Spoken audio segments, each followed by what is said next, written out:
Everybody's doing well today. It's a beautiful day, as they say, Chamber of Commerce Day in Bowling Green, Kentucky. What about this? We really needed some sunshine and some really nice weather to bless this meeting here today. And I want to say to everybody, welcome to the Mental Health Substance Abuse Crisis Services Committee press conference. On behalf of Mayor Alcott, who cannot attend today, I want to say thank you to everybody for coming to today's press conference. It's a very exciting day, just very exciting for me and for our committee and for the work that we hope is going to happen here in Bowling Green, Warren County, and the Brad region. We appreciate the opportunity to come together to outline the important work our committee has been doing and to outline solutions to this very important issue that is ongoing and only going to be growing in our community.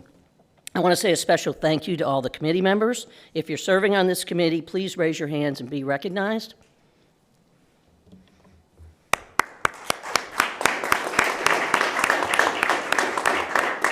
We've been at this for about a year, and as you can see, there's a whole lot of leadership power that has come together to not only recognize, we all recognize we have a problem with substance abuse, with mental health crisis, with homelessness. We know that, we've had that. It's going to continue to grow, but this committee has come together and has worked for about a year to come up with real-life solutions, not modeled after other communities' successes. So it's just been an honor to be a part of this really important initiative. My name is Sue Perigin, and I'm the committee chair, and I'm also Mayor Pro Tem here in Bowling Green. I also want to say thank you to the media. It's extremely important that you're here, and I recognize most of you and consider you all friends, but thank you all for being here, and anybody on the committee, be available to take questions after this press conference. So just give a little bit of history. It's been about a year, maybe in 3 or 4 months ago, that I was having a conversation with our mayor and then County Judge Mike Buchanan on this growing issue of mental health, substance abuse, and homelessness. What can we do to impact this problem? And as our community grows, this issue is going to be growing. And so the mayor gave me the green light and said, hey, form a committee, start exploring options, let's see where we can go with this. And of course, here we are today, about 15 months later, here to provide you with said solutions and hopefully be able to impact our community in such a positive way. So we formed this committee, and today, I think there was about a half a dozen of us that met originally, and today we have 32 community, local leaders, state leaders, federal leaders, law enforcement. You can see our jail, our judicial system is represented, healthcare represented, and of course our Barren River Area Development District. Eric and his team that have come on board and hit the ground running regionally. This is a regional endeavor. We are the regional center for these services today. It only makes sense that we would continue to be that and more. So the committee has one simple goal, and it's to transform how we address citizens experiencing a mental health crisis to allow for the best possible outcomes. It's that simple. That's our goal. We're modeled after a Nashville facility, which opened smack in the middle of COVID, right before in 2019, and a facility that Joe Dan Beavers with Life Skills has found in Arizona, both with much proven success. Essentially, what they have is a front door to services and a continuum of care. All agencies who touch this issue do the best they can. Everybody works very hard to this end. But often they're operating in a vacuum with no single point of entry or overall coordination.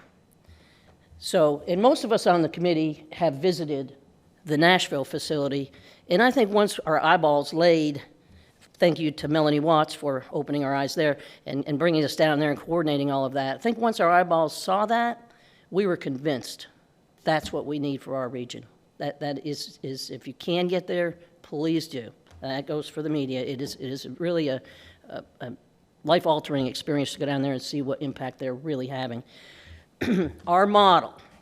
A person in crisis can receive immediate treatment, most often bypassing criminal and judicial systems, as well as hospital emergency rooms and/or the health department.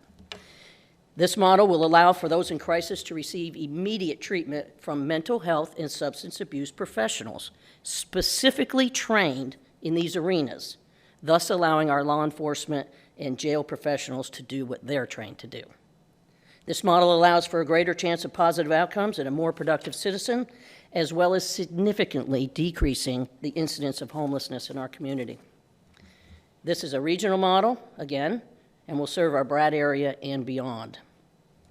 To review, this model will reduce the population in our already overcrowded jails, courthouses, emergency rooms, decrease the involvement of our law enforcement, and reduce homelessness.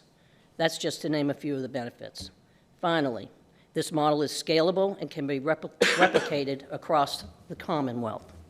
We have a few speakers here today that I want to introduce. The first one, that's our overall kind of mission and why we came together and what we plan to do. And then I want to hear from you all, to hear from some of our other folks that are directly affected by this issue in our community and will be directly affected by solutions that this issue that we're bringing to the table. So first I want to hear from Chief Delaney, Bowling Green Police Department Chief, and thank you. Good morning. Thank you for the opportunity to speak today about a pressing issue that affects our community, not just only Bowling Green, but communities regionally. It's the ongoing issue of mental health crisis.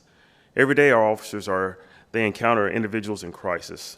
They face situations where mental illness intersects with law enforcement.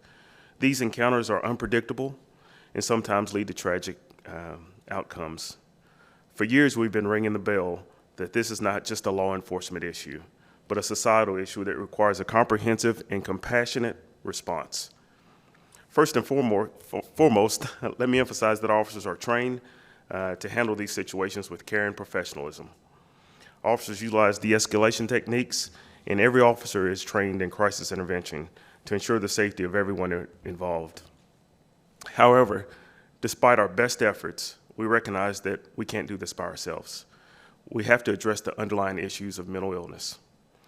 Today, for the first time, I believe we have hope. We've been actively collaborating with mental health professionals, community and state leaders, and stakeholders to develop a holistic approach to address this issue. We need the help of everyone in our community and surrounding communities to solve this problem. We're actively advocating for policy changes at the local and state level to improve mental health services.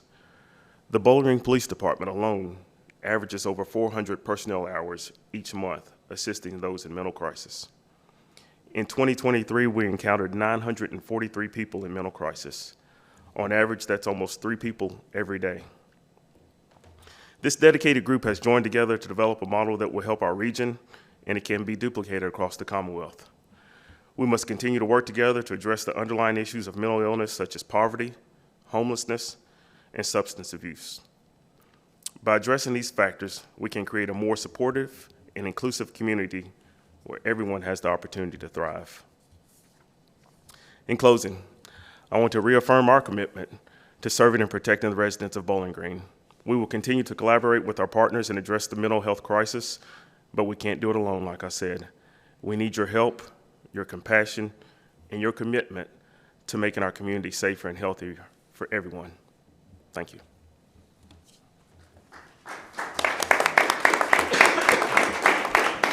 Thank you, Chief. Next, I want to bring up our Sheriff, Warren County Sheriff Brett Hightower. Thank you. Thank you, Chief. I echo a lot of his sentiments today, and this is something we have been ringing the bell on for the 30 years I've been involved in law enforcement. This is a time and an opportunity, first and foremost. I just want to thank this committee for everything they have done so far to move this ball down the field. We have been dealing with mental health crisis in this community for my whole entire career, but we've also seen it seems like it's progressed a little bit deeper and a little bit more in recent years. This isn't about funding. This isn't about that. This is about taking care of those people who are in mental health crises. And a lot of people don't ever realize the process that takes place until they have a family member that gets involved in this system. And unfortunately, as well as we are trained to deal with this and de-escalation techniques in doing the CIT training, there's just only so much we can do here locally with what we're faced with. And our agency, the Warren County Sheriff's Office, right now has a partnership with Life Skills, and we transport these individuals out of Warren County to Hopkinsville when they have been deemed a danger to themselves or others in mental health crises and need to seek additional assistance. So this is taking a person out of our community and moving them into another community. This is unfortunate because it takes them away from their families at many times where they don't have the capability or accessibility to visit them. Also, the follow-on care and assistance that this person may need, it takes them away from those individual resources they may have within their community as well. So what we really hope to do with this particular situation is when we come across somebody who is in mental health crises, we can immediately take them to a single source place, get them the care that they so well need, and it will help them. Plus, there's going to be follow-on assistance with these individuals within the community and part of the Life Skills community that will help them with the counseling that they may need. So when we look at this is maybe not everybody needs to be put into a facility where they have to stay 72 hours, but more of a triage center where when somebody comes in, they can be dealt with, talked to, de-escalated, and see what services and needs they may need at that particular time. They may need just to come back the next day for follow-on counseling, or they may need more intensive care for those mental health crisis situations. But this is something that is absolutely needed within this community. It's needed within this Brad region. And as you mentioned, this isn't just about Bowling Green, Warren County. We get a lot of folks that end up coming to our medical facilities here from the outside resources of the other counties that we have here, because we are the hub of the Brad community. And this is, once again, just a great opportunity. But what we really need is we need the legislation. We need the assistance. And there may be some needs of funding. And what I would love to see is that this particular site, that we become the catalyst to maybe have these across the state of Kentucky. And I think with the small amount of money that this actually needs to get this thing set up, I think the long-term benefits to our community, our Brad region, and the Commonwealth of Kentucky is going to be long withstanding. So I appreciate the opportunity to come here. Thank you all for all being part of this committee, and thank you all for being here today.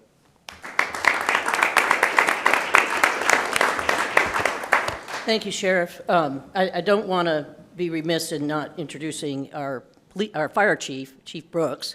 And Chief, I'd like to, after the jailer speaks, give you an opportunity to speak from your perspective. We didn't have you on the agenda, I'm sorry for that, but here you are, and we want to hear from you. So with that said, Jailer Stephen Harmon, thank you. Thank you.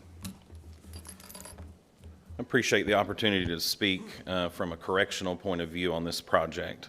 And thanks to all the committee members, all the right people that have been in these meetings and at the table to make this steering team to move the project closer to fruition. From a correctional point of view, Warren County Jail has 562 beds. We average 638 on a daily average for 2023. The highest population in 2023 was 731 inmates in custody. In 2023, 7,030 people were booked into Warren County Jail. It's estimated that 90% of the daily population in 2023 has a current or past history of mental health disorder or substance abuse disorder. These contributing factors are oftentimes a direct nexus to their criminal behavior and certainly to their incarceration. In 2023 at Warren County Jail, an average of 15 to 25 people on a daily basis were on some form or some level of mental health watch for psychosis and other types of mental health disorders affecting their health and the safety and security of our facility. County jails throughout our great Commonwealth have become the de facto inpatient mental health treatment facilities. For those arrested who need advanced mental health treatment upon law enforcement contact, the proposed mental health drop-off center is paramount for our community and for our region. The quality of life for mentally ill persons and the community could be greatly improved by moving this project forward. I'm proud of the work that this group has done to propose a project like this that would improve quality of life not only for those needing the mental health treatment, but as a community as a whole. This project would have a great regional impact and could be replicated, as you've heard other committee members say, through communities throughout the Commonwealth of Kentucky. I appreciate the opportunity to be a part of this group.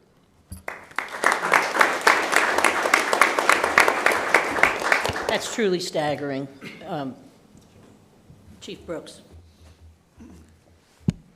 The mission of the Bowling Green Fire Department is to serve, save, and protect, to make it better.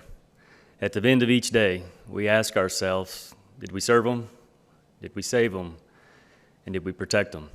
The fire department stands here today in support of this group, in support of the mission. Because if we believe that we are stronger in numbers, and if we continue to come together, then we will become stronger. And the next one in need, they have hope to be stronger in the future. 3 a day, 900 and some odd, on an annual basis, and nearly 5,000 hours. It's too much, and the need is great. So this mission, may we come together and be stronger for it. But we have to do it together.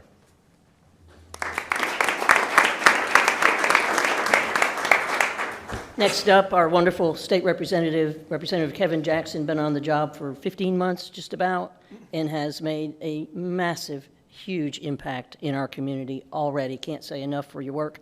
And he's been on this committee and leading the charge since the first meeting. And so thank you very much, along with Representative Duval, who I will read a statement from him. He got called to Frankfort today, so thank you. Thank you, Sue. It's an honor to be here. Commissioner Hill just told me a while ago I needed to fix my hair before I got up here, but Melinda, this is what happens when you go to Frankfort. I had black hair when I went up there, and now it's gray, and I had straight hair when I went up there, and now it's curly. So that's exactly what happens when you go to Frankfort. So watch what you wish for. I'm just telling you, watch what you wish for.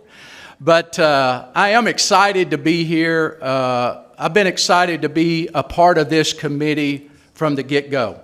Sue asked me, even I think before I got elected, and those who know Sue know that she doesn't take no for an answer, and she asked me to be a part of this committee, and after some thought I said absolutely. And what an adventure it has been. It's been my honor to be a part of the 32 people that's on this committee. But what changed my opinion about it was when I first heard about the sheriff and the chief and how much time they spend when they get a call for a mental health case. On the average, I think it was about 4 hours that they spend with those individuals. So that's 4 hours that they're not able to be out on the streets patrolling like you and I want them to be, dealing with drugs, dealing with theft, dealing with whatever. So when I found out that they're spending on the average about 4 hours per call, and then they told me if they end up having to take them to Western State Hospital in Hopkinsville, they can hold them for, I think, 3 days, and they'll get a call in 3 days about the same person. They're out and back doing the same thing. So I knew we had a problem. Now, what are we going to do about that problem? And that's where this committee came into existence, and that's where they have built this program that we're talking about. We all got together. We went to Nashville and looked at the mental health drop-off center in Nashville. And instead of 4 hours that a policeman spends with that individual, their average time was 8 minutes. They dropped them off at this mental health drop-off facility like we're trying to come up with, and it took them on the average 8 minutes. And they're back on the streets patrolling. So you tell me, would you rather have your chief and sheriff spending 4 hours and their people spending 4 hours with an individual, or 8 minutes and then back out on the street? So I think we all know what the answer to that is. So that's kind of the gist of what we're trying to do here. But I see it as a win-win situation. It's not just a win for Sheriff and Chief, it's a win for those people that are struggling with mental health crisis. For the first time, for a lot of them, they will have an opportunity to get the help that they need and they deserve. This facility will be extraordinary. It'll have beds. It'll have long-term. It'll have short-term. It'll be staffed by some of the best people in South Central Kentucky. So I call it a win-win when you can get the police back on the street and you can get the help for the individuals that they need. So that's what we're looking at. That's why it's so exciting to me. And in Frankfort, Sue, people ask me all the time, how do you all get so much done in Bowling Green and Warren County? And you all know the answer. I tell them we work together. This is just another prime example of people in Bowling Green and Warren County working together for what's best for the community. And I'm so excited to be a part of it. Sue, Joe Dan, Eric, I think have kind of been the driving force behind this. They've done most of the legwork on it. We've just come together to try to help make this happen. And I can assure you that you have my full support. I have a meeting on Wednesday with Senator David Givens, and I think Senator Givens has a lot of influence in Frankfort, and I have a meeting with him on Wednesday. This will be one of the subjects that we will be discussing. So you have my assurance that I will push, pull, tug, do everything I can in Frankfort. I find it's not easy, but I will do everything that I can to try to get us the resources to get this thing off of the ground and running. So I'm excited about it. Thank you all for being here. Thank my fellow committee members up here. I've got to head back to Frankfort right now, so I appreciate that. Sue will answer all my questions for me. She always does. She'll answer all my questions for me if you have any. But thank you all for being here, and thank everybody on this committee.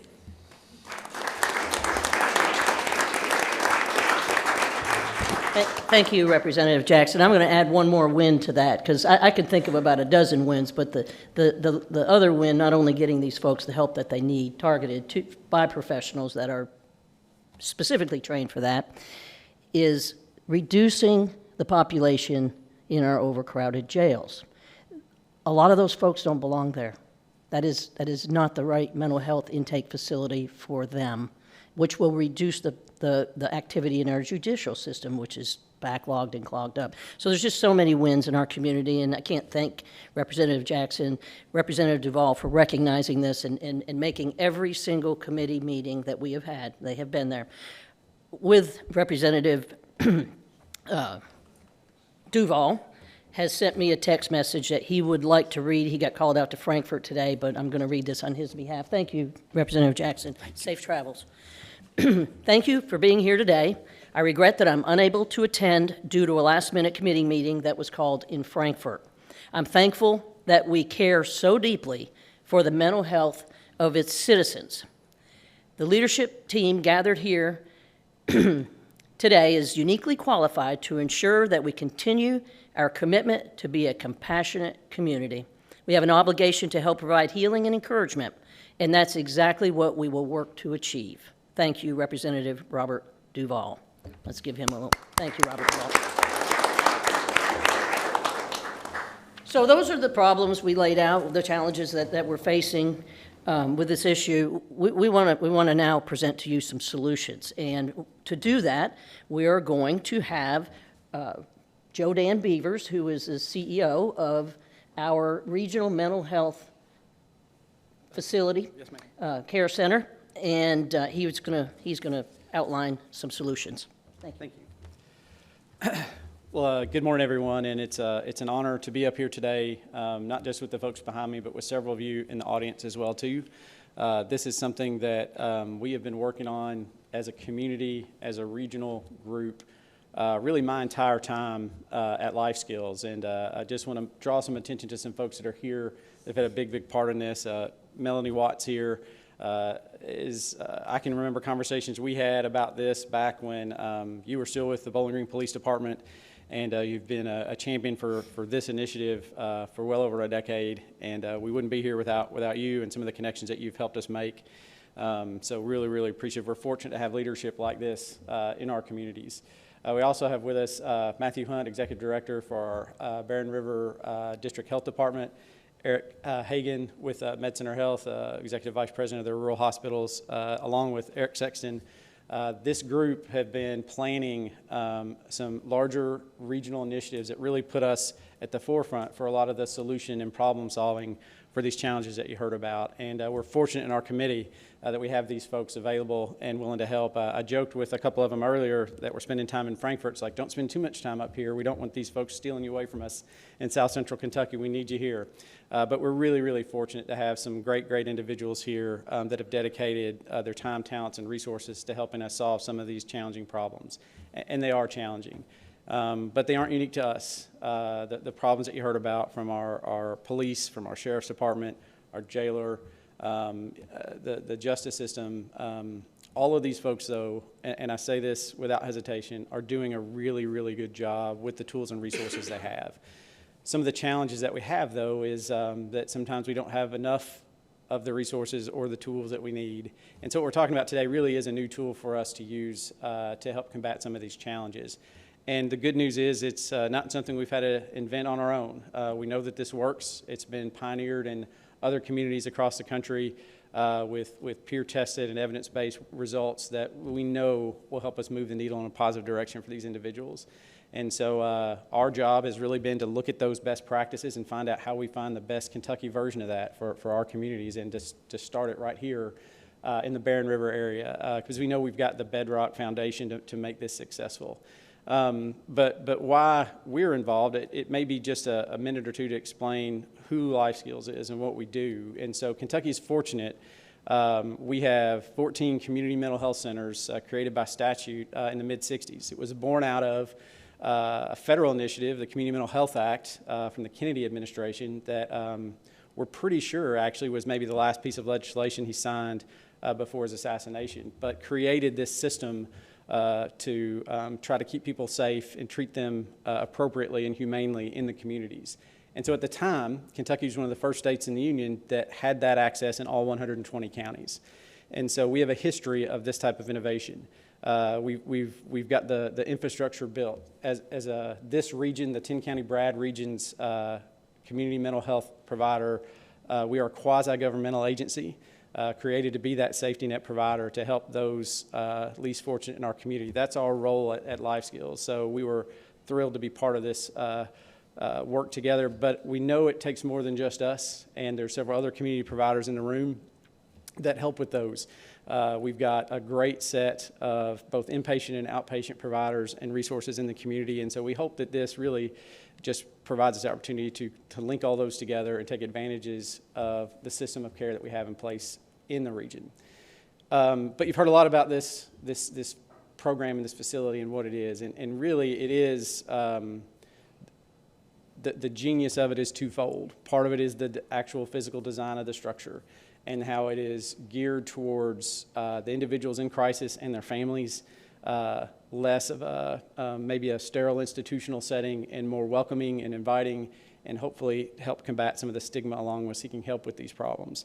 But the other side is that it's also catered for some of the first responders that are in the room around us. So without going into technical detail, just maybe bear with me a minute. Imagine in your head a building, a rectangle shape with a hole in the middle. And around this perimeter of this rectangle is the continuum of services for crisis support for people experiencing a crisis, mental health crisis, addiction treatment issues, where you could have at one area walk-in, urgent care, no appointment needed. You would have a component that is for more folks in a stronger crisis along the continuum, all the way up to folks where maybe our law enforcement, EMS, fire have been involved. And we have settings in each of those designed to cater to those levels of care and those specific clients. There would be an area for law enforcement, whether it be the sheriff, police, or perhaps EMS or fire, that have been involved with one of these individuals for them to bring them in a secure way, and we can help assess them, keep them safe and secure, both the individual, their families, the first responders, and allow those first responders to go back to their shifts. That's critical in the design. But I mentioned this center, like the whole, and then the center is where the staffing would be, And it would have one-way glass 360 degrees around. So if you were to stand in the center and stand up, you could see each of those sections unobstructed. And they would be able to progress individual as they went up or down in acuity through the different levels of care. We would have crisis services available there, short-term residential crisis stays, but we also want to have this focus on our addiction challenges. And so our goal would be to have each of the slots in this facility duly licensed as medical detox beds. So we know that that's a challenge today. That as the acuity of some of the individuals we're caring for increases, we know that there's both mental health issues at times and drug and alcohol use. So this would give us a chance to keep them safe, allow them the appropriate medical care while they are going through the detoxification process, and then hopefully get them connected to the community partners that we have. We would not have inpatient stays in this. We have great inpatient partners with our regional hospitals, with the Med Center, with Greenview, Western State Hospital, Rivendell. We would continue to work and partner with those folks, but this would be both a figurative and literal front door for accessing the crisis system. As Ms. Perigin mentioned earlier, everyone around us here are doing as best as they can. And I'm fortunate that we get to work with some great partners around the room at the city, county, and state level, and the federal level too. But this gives us the opportunity to streamline those efforts into a single place. So whether someone enters the crisis system through involvement with law enforcement, the justice system, hospital emergency room, the fire department, wherever it may be, that we have a single place that we can funnel these folks to start that treatment, to hopefully avoid them spending time in jail, in the court systems, or the situation, their acuity escalating into a more severe situation, to have a single point of entry for all of those services. And we do have opportunity to host it. We have some land at our facility at 380 Swanee Trail. It's turned into a wonderful healthcare development there off of Lovers Lane. And this kind of service, we have the space to place it, and will tie in really nicely, we think, as the rest of that area develops, both in and around Lovers Lane and access to the interstate. But we do serve that 10-county region right now. Life Skills is the regional mental health planning authority per statute, so it's our charge to serve the 10-county Brad region, and we're happy to do that. And this is just an opportunity to continue that mission. And I can't tell you, hopefully it's been apparent with the discussions today that in my time, I've been at the agency for 15 years. The first 5 or so as our CFO and the last 10 as CEO. Without question, this has been the most agreement and alignment I've ever seen on an issue. State, county, city, federal, Democrats, Republicans, independents, however you want to divide it up. Everyone has seen the value in this, and it's been amazing to me. And as I talk about this with my peers across the state, we tend to be the envy there, that they'd like to know what the special sauce is down here. And I think, like they said, it's that historically we've worked together, and that's how this has gotten here today. So we're really grateful for this opportunity.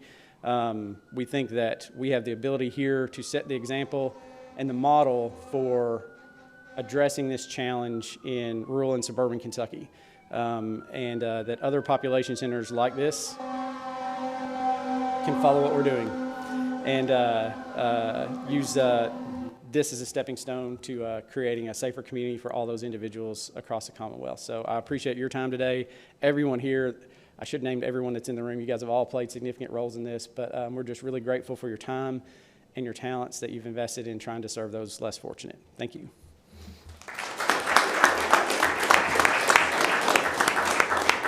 So what Joe Dan didn't say about his facility on Lovers Lane is that he's willing to provide for this project the property at no cost to this community, which is a significant investment. And then on top of that, he's willing to operate this facility with his staffing and expertise in the mental health arena and substance abuse arena. So for that, I just don't think this could happen without that type of commitment from our regional. Thank you. So we're going to hear now from Eric Sexton, who is the director of the Barren River Area Development District, which Melinda and I recently have been appointed to the board, so we're very excited about serving alongside of you as well. And watching Eric work over the last several years is nothing short of miraculous what these folks do out there. So, Eric? Thank you, Sue. It's a privilege to be here today. As Sue said, my name's Eric Sexton, the director of the Barren River Area Development District. This is probably the safest I've ever felt professionally with these folks to my right. I do want to thank you all for what you do for our communities. It's often unrecognized and underappreciated, and we appreciate the tremendous work that you all are doing. Also want to thank Joe Dan for his tremendous amount of work on this project. He's been a heavy hitter and has really pulled together a package that makes my job easy, which is how can we tie this into a regional vision? And that's been kind of something Sue has mentioned about the committee being the power of the committee is the committee. So the power of this regional project are each of you and your friends and your families and your neighbors and those that you know that have been affected by opioids or substance abuse to make this change. And so it's an honor really to be here. One of the things that we're tasked with doing is identifying community issues, collaborating on them regionally, and hoping for some success. And so we have some things that have been occurring over the last year that I really think have put some initiatives in motion and have created the perfect timing for a project of this magnitude. As many of you know, through the Kentucky Attorney General's office, there's an Office of Opioid Abatement Commission.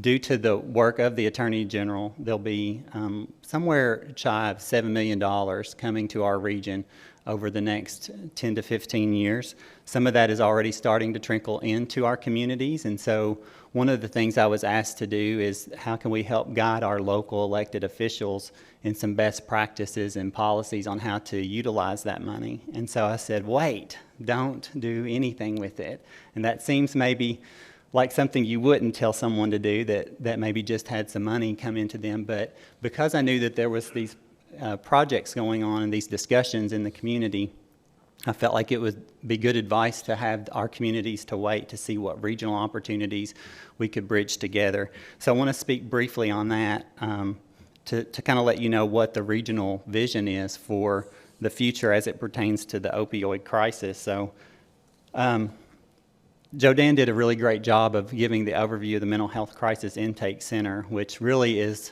the largest ask out of this project, but the most important.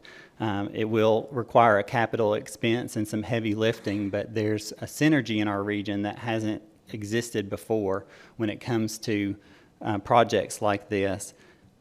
We had the opportunity to go down and visit the Nashville model that they've spoke to you about today. It is an incredible model. Putting our officers back out on the road. I think one of the statistics that I saw was there was 4% arrest rate, only a 4% arrest rate for people that come into the Nashville model, and less than 8% injury, which is also an important note. This triage will help us regionally to put people back into the workforce. And in the Hart County area, a project came about to create a life learning center model.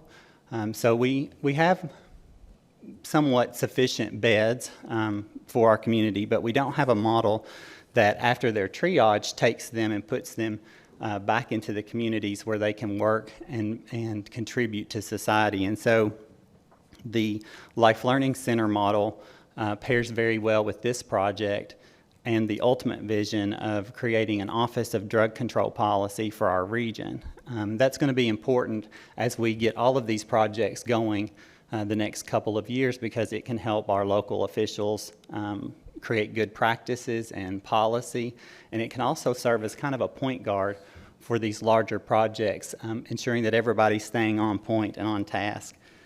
So we're really excited about that. I want to echo Joe Dan's sentiments to I don't know what we really call ourselves, but there were 4 guys that have been meeting in a coffee shop for a year or so, and it's been one of the most rewarding parts of my professional career. Eric Hagan with MedCenter Health, Matt Hunt with the Barren River Health Department district that serves a very similar footprint, and Joe Dan mentioned his footprint lines up identical with the 10 counties that I serve. We've had some great conversations, and we've been able to dream big. We've been able to put our input into a regional vision that's going to serve the people of this community for a long time to come. And so I just wanted to take a few moments to thank them as well. Thank you all for letting me be here today. The Barren River Area Development District's here to serve you. We're your regional council of government. And I can tell you with 100% certainty that the members of our board are bought in on the regional mission to find solutions that will help in the opioid crisis. So thank you for your time today.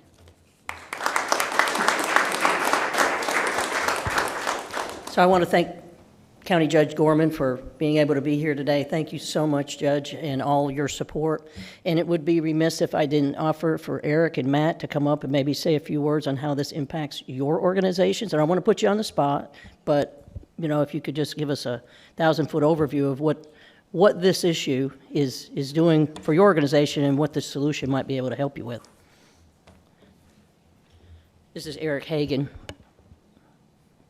MedCenter Health. Thank you, Eric. So obviously, we have a presence in several parts of the BRAD. This affects, obviously, our clinics, our emergency rooms, our inpatients. We have an outpatient behavioral health program, actually several of those.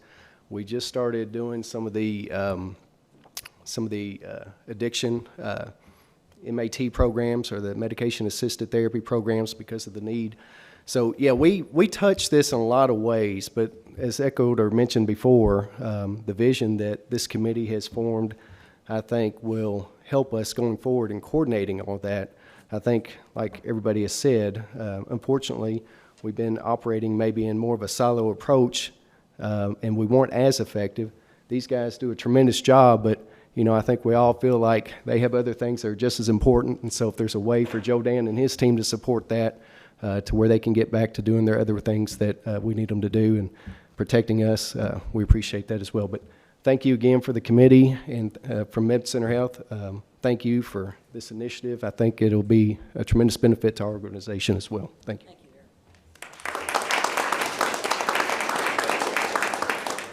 Eric. This is Matt Hunt, the director of our Barren River Health Department. Thank you, Sue. I appreciate it. Thanks for this opportunity. Like Eric said, it's been wonderful working together over this past 12 to 18 months on this project, and we've all talked about teamwork today, and that is so important for moving forward to solve these issues, because the issues we face in our nation, state, but also here more closely in our region are much larger than one individual department or one individual agency. And so it's going to take all of us working together. You know, we're located, our main office, our district office is just a couple blocks away. And on a weekly basis, we have individuals to arrive at our facility. They're in a crisis situation, and we need somewhere like this mental health cooperative, this mental health facility to send these individuals. And so, you know, I speak for our board, but also our staff. We're very excited about this opportunity. Thank you. Would anybody else like to say a few words? Jeff, Doug, anybody? Okay. It's obviously, I am not a healthcare provider of anything to do with the fire department. I don't think I could lift the axe. Not in law enforcement. I'm not in the jail business or the area development, or certainly not in the mental health crisis business. So what am I doing here? I'm in the business of loving this community. I'm in the business of bringing people together. I'm a matchmaker. So I come from a position of community service, as all these do, with their specific organizations, all coming together to make this community a whole lot better.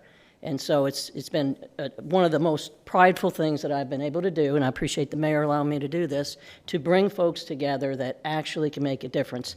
I heard the chief, and I don't really want to quote him, but he said, "I finally have hope that we can have a real solution to a long-standing, everybody said, this has been going on a long time. It didn't just get recognized when we got our committee together. They all know this issue. To get a group of 32 leaders, all focused on helping our community and region to solve what is going to be one of the biggest problems if we let it go, has been the greatest opportunity that I have had serving as your Mayor Pro Tem and City Commissioner. So I can't thank these folks enough, the committee, Melanie. We even have a healthcare provider here that's brand new to our community that's probably pretty blown away by all of this coming from Texas. And Officer Harrell that works in the field and has collected all the data for us, and Brian Downing, Hillary Hightower, our attorney, that have been with us since the minute this committee got put together. And I also want to say a special thank you to Mark Lord, Representative Guthrie, has taken some interest in what we're doing and taking that back to the federal level along with several others. So I just want to say thank you to everybody. And the committee, the power of the committee is the committee. It's certainly not Sue, it's certainly not any one individual, but when you work in tandem with 32 individuals that all agree, we have a problem, we have a solution, what we need is some funding for the building.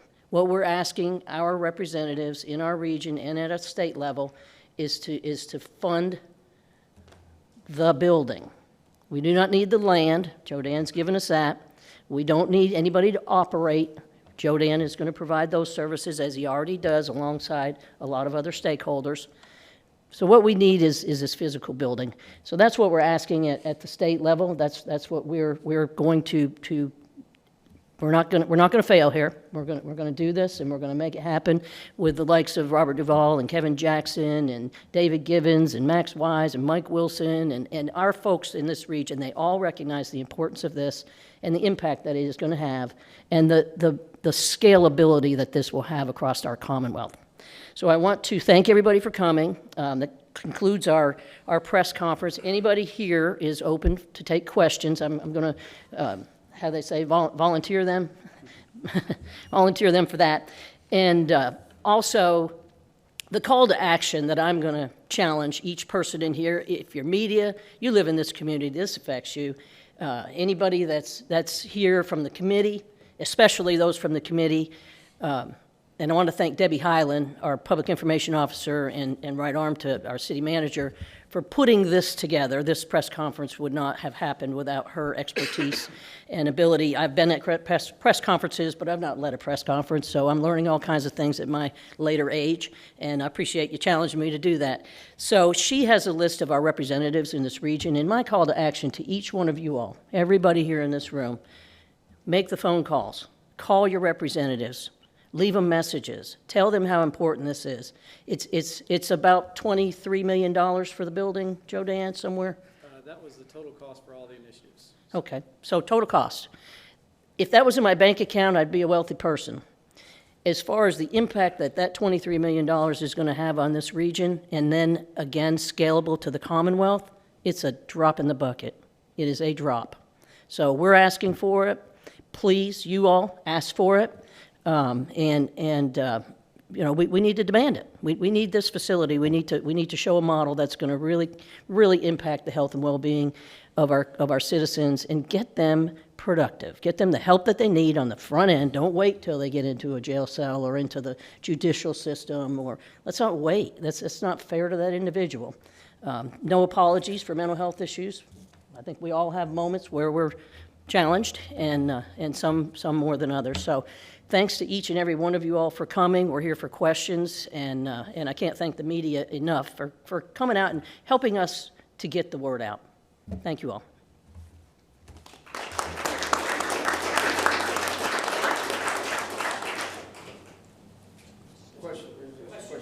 Are you asking the state for the entire $23 million, or would there be some kind of contribution from local government? Al, that's a great question. And as Eric outlined, there are opioid monies out there, and the city of Bowling Green is receiving those, and the county of Warren. That was a question from one of our senators to the mayor, myself, and the county judge. Would we be willing to put skin in the game? Absolutely, we're willing to put skin in the game, for sure. What that looks like, we don't know yet. It's according to what the state and then some of our federal partners are willing to provide for us. And this will be an ongoing commitment for county and city governments to make sure that this is successful and it's sustainable. Did I answer your question? How soon do you think something like this could actually be? Boy, we're hoping that we get some appropriations for this session so that we can get some design work done and get this thing up out of the ground. We don't have to go shopping for land. We don't have to negotiate all of that. Once we get the appropriation, we can go to design and build. So, soon. Yeah, you just answered my question. It was, do you anticipate there being a budget request for the Senate budget? We're really hoping so. So everybody call your legislators, call your senators, leave the message. Two really good questions. How many beds will the facility have? So the working model that we're using today is in phases. So, and I'll use the term bed, but don't think of these like if we're talking about, like, say, a hospital or residential program, but maybe more slots or chairs, I think, are some of the, but capacity perhaps is the right term. So we would look at, today we have an adult crisis stabilization unit that is located near Lampkin Park in the city. That service would be relocated here. So that has a capacity of 8. The emergency urgent care walk-in component of this that we would be modeling after, say, a 23-hour observation bed, perhaps at a hospital. That might be a good way to look at this. So they need some care, maybe not admitted somewhere yet. Can we get them stable in 23 hours, 24 hours or less? Building a capacity of 15 for that. And then there would be 2 men and women's components for short-term residential stays. That would be 12 units each. So that's really kind of how we're looking at the program. But the key component for the crisis drop-off component would have the 8 beds for adult crisis stabilization and a capacity of 15 for the more emergent crisis walk-in component. From what region are these patients coming from? Ideally would be the 10-county region that would be identical to the Barren River Area Development District. So, but would not turn anyone away based on where they live, their ability to pay, or otherwise. So would be open 24/7 and available to all comers. But the primary focus would, of course, be the Brad region. Yes, sir. With life skills providing the staffing and the land for it, is this study under the life skills name, or is it going to be kind of its own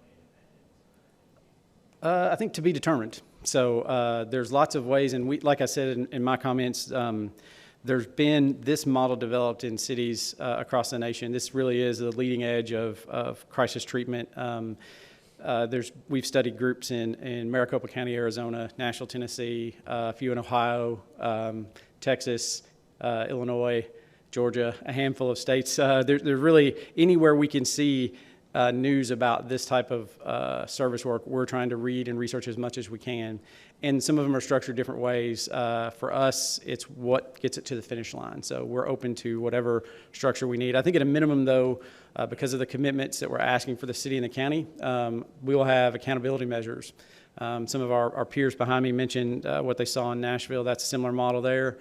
Certain deliverables to their key stakeholders, to the community. And so we're open to those too, and we'll know it'll be a key part of what we do. So, yes, sir.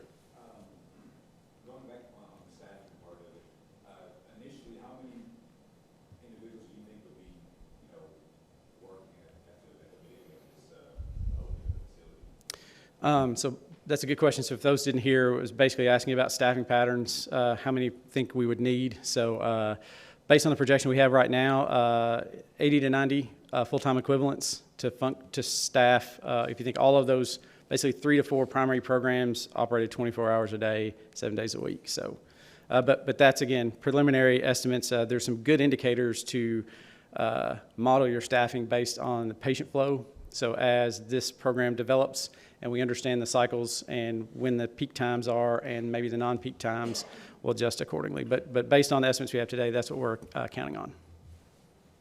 Is it replacing what we get from Western State, or is it an induction center for Western That's a great question. So his question, if you couldn't hear, was does this replace Western State Hospital, or how does it interact with Western State Hospital? For those that aren't familiar, Western State Psychiatric Hospital is based in Hopkinsville. When our law enforcement colleagues mentioned transporting folks to Hopkinsville, that's the facility they were talking about. So today, the way our state mental health system, the safety net system is set up, if someone meets very specific criteria for inpatient hospitalization, we can hold them in a psychiatric hospital for up to 72 hours if they're not willing to come voluntarily. There are very strict criteria that the staff that have to evaluate those decisions take very seriously. But if that happens, Western State Hospital is a psychiatric hospital for, broadly speaking, the western part of Kentucky. So it would serve, like if you think of the area development districts, ours, the one based in Hopkinsville, Owensboro, and Paducah, Kentucky. So it's 35, 38 or so counties that all funnel to Western State Hospital should they need that level of care. So our goal here wouldn't necessarily be to replace that, but we do know that a majority of the individuals that we send are of that caliber, where it's a 72 hours or 72 hour, the minimum requirement. So the goal will be to provide a solution so we don't have to send as many people there. So this will be a cheaper option than someone staying 3 days at a state psychiatric hospital. We hope the clinical care will be better. It will be substantially less of a burden on our law enforcement and first responder partners. I heard someone maybe sound a little disagreeable about that 3-day stay. Is there any are you looking at changing the laws to be able to increase that in any situations? I know there have been bills the last couple of sessions brought by different legislators, not from our geographic area, about looking at the rules around the 202A is the KAR statute that folks look at here that require the specific components that have to be met to be hospitalized. So there's some folks that are looking at that each year. I don't know of anything that's been filed as of yet, but I think today is the deadline in the House to file bills, so we'll keep our eye out. But I know that there's been groups that are looking at that to try to improve the outcome for individuals on the providers like us and on our law enforcement providers. Yes, sir. Oh, sorry. So just to clarify, No. 100%.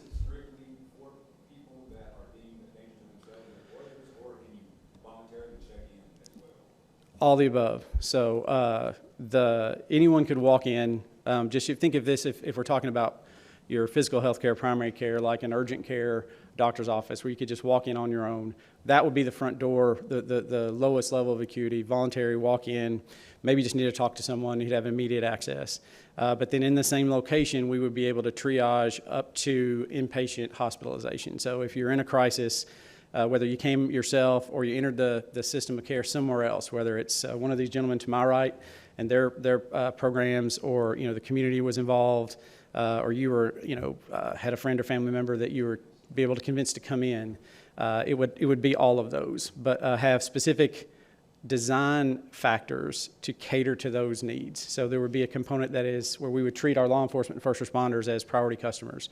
So if they're bringing someone in an ambulance, in a squad car, we have a specific entrance that's designed with their input to make that process as easy as it can. Same on the other end, if I were to just walk in and need some help, that front door, if you will, is designed around what I need and what will make me feel the most comfortable and hopefully less sterile, and encourage some folks to seek that treatment.